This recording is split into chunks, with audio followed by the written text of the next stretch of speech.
El sistema circulatorio consta de dos circuitos, el pulmonar o circulación menor y el sistémico o circulación mayor. En el medio, la bomba circulatoria, el corazón. De los ventrículos del corazón salen vasos sanguíneos encargados de llevar la sangre que es bombeada y distribuida por los tejidos, son las arterias. Cada vez se van haciendo más estrechas y con funciones diferentes. No son iguales todas las arterias.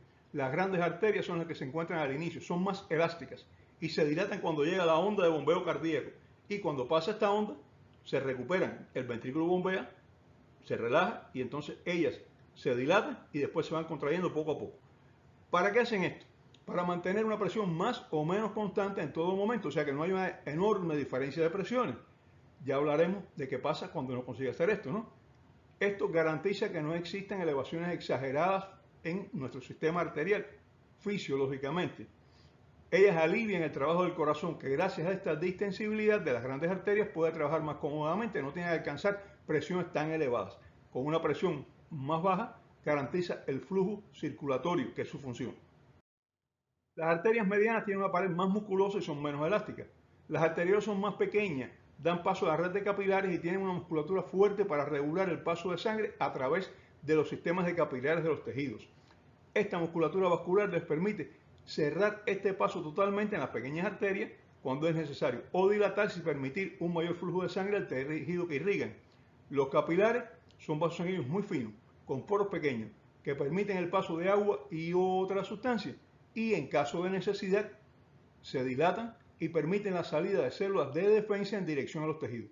Su función, permitir el intercambio de sustancias entre los tejidos y la sangre. A continuación está el sistema venoso con las vénulas que colectan la sangre de los capilares que se reúnen formando venas de mayor tamaño hasta las grandes venas que terminan en las aurículas del corazón. Todo esto es un sistema cerrado y está sujeto a las leyes de la física.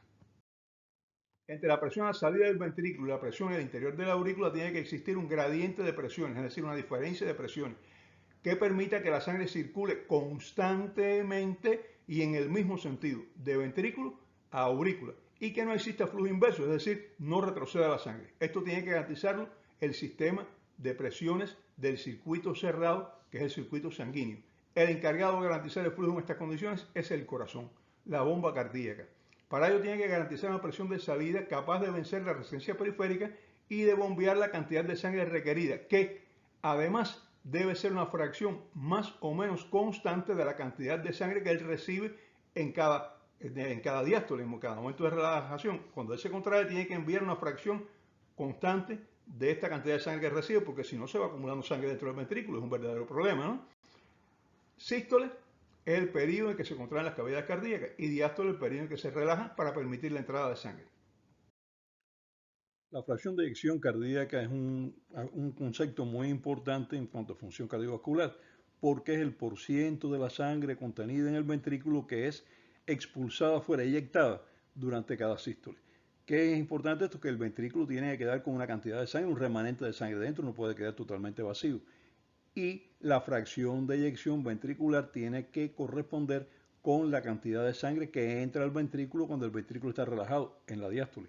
O sea, la fracción de eyección que debe ser superior a la mitad de la sangre contenida en el ventrículo al final de la diástole, o sea, cuando va a contraerse ya, a comenzar a contraerse, la mitad de esa sangre tiene que ser eyectada hacia las grandes arterias, ya sea la aorta, ya sea la pulmonar. Y eso es lo que se conoce como fracción de eyección, el porciento. Muy importante porque la fracción de eyección es precisamente la cantidad de sangre que debe garantizar las necesidades del organismo.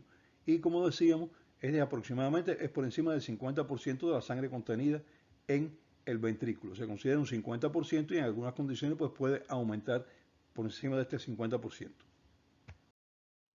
La mecánica circulatoria es igual para los dos circuitos, pulmonar y sistémico. Pero ¿qué nos interesa ahora? El sistémico, no el pulmonar. De ahora en adelante todo lo que haga referencia es para el sistémico, que contiene aproximadamente el 84% de toda sangre que circula, es decir, la llamada circulación mayor. El 65% de toda sangre que tenemos está en las venas. El 13% en las arterias, miren que qué diferencia. El 8% en las arteriolas, pequeños vasos sanguíneos arteriales y capilares sistémicos, el 8%. El 7% en el corazón y el 7% en los vasos pulmonares. La sangre circula con mayor rapidez en la aorta que en las demás arterias. ¿Por qué? Porque las demás después se van dilatando, hay mayor cantidad, son más pequeñas las arterias, más estrechas, pero hay mayor cantidad de ellas. Y circula también con menor velocidad en los capilares. ¿Por qué? Porque el lecho capilar, o sea, si uno hace un corte a todos los capilares, es muy grande y además de eso aquí se necesita que la sangre circule lentamente para que pueda haber un adecuado intercambio con los tejidos.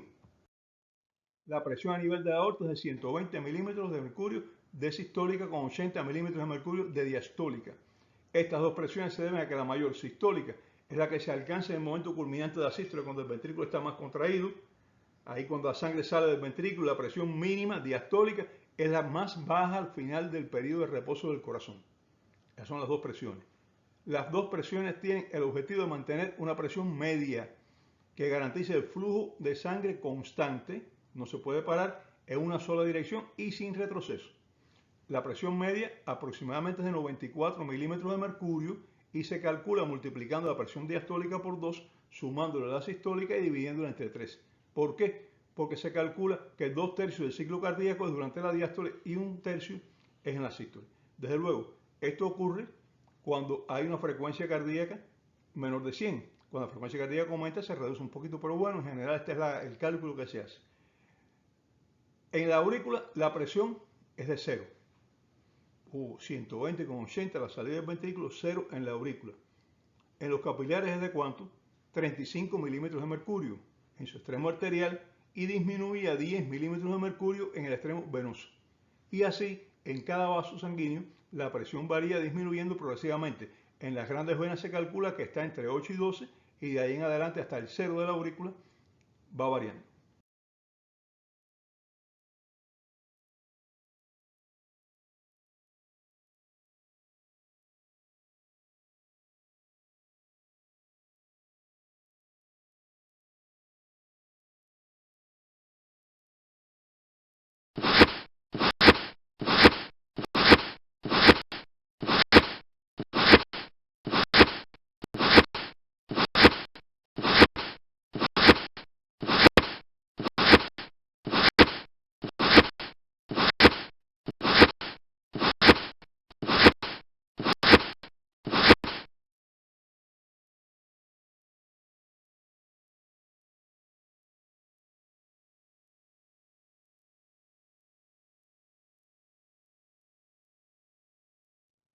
Recuerden que los valores están sujetos a la regulación local en cada tejido.